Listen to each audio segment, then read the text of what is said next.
to be talking with you. I'm a member of a religious order called the Society of Jesus, known as the Jesuits. I believe that God is real, which I know sounds a little silly, but that's fundamental to the way that I experience the world.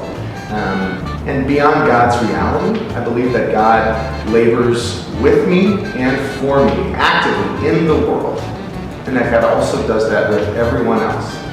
In terms of this Jesuit identity, we hold that faith must do justice, that these two things are inseparable, that if we are a person of faith, if I believe in God, then that God demands that I do the work of justice in the world. And I really believe that if we take the time to even just see the eyes of another person, we're going to recognize that they deserve happiness, that they deserve freedom and peace and joy and love and light and hope, all of these things that I, as a privileged person, have the luxury of taking for granted at times.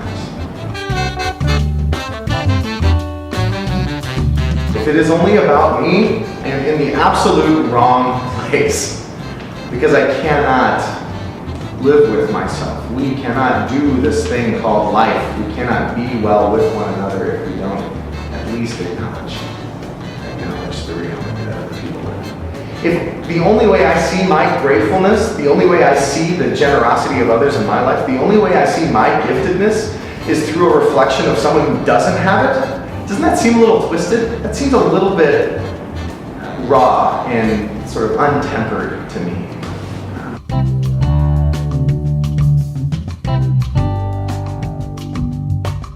They have the same stuff. They've got the same stuff. Two eyes, a heart, I don't know, they breathe air. They are in danger as we are. They struggle as we do. They might be sick.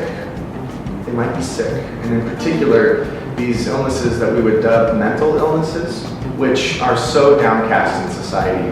It's very easy to want someone to be healthy when you see that they've broken their arm. It's very easy to want someone to be healthy when we know that they have cancer, when they have this disease surging through their body. But what about some kind of illness of the mind that we can't see, and we as people who are able-bodied, people who are fully, built, fully together, we just don't understand. I don't think we should be so quick to judge the reality of their choice in the matter. The choice isn't really there. So, when someone approaches you on the street and asks for money, a very logical thing to think is, well, if I give them this, I'm just going to feed their addiction. No, that's not your job. It's not your responsibility. It's not my responsibility. My responsibility is to respond generously with what I have to offer. What's the first step? Why don't I name those people? Why don't I give them a face? Why don't I give them a personality, give them a voice, give them a space to feel safe and cared for and loved? Because if I say that I'm committed to some experience of alleviating the poverty and homelessness of another person, I better be able to name who those people are and what their lives are like. We should be concerned about our safety. We should be concerned about our happiness. We should be concerned about setting ourselves up for success. I think that's all very reasonable. And in the spirit of maintaining that attitude, I think we're sadly taught to ignore those things that are ugly in the world. So what does this lead to? I think we're taught to ignore people experiencing homelessness. I think we're taught to ignore people who are different than us.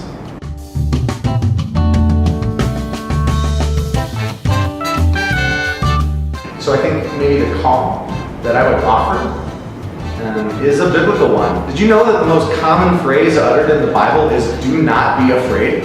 Did you know that? Do not be afraid. It's simple. And my question is really, what are you afraid of? What are you afraid of? I have gone out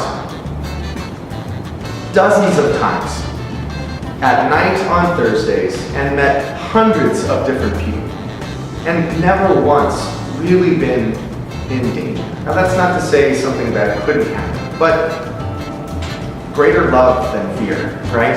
Greater love than fear.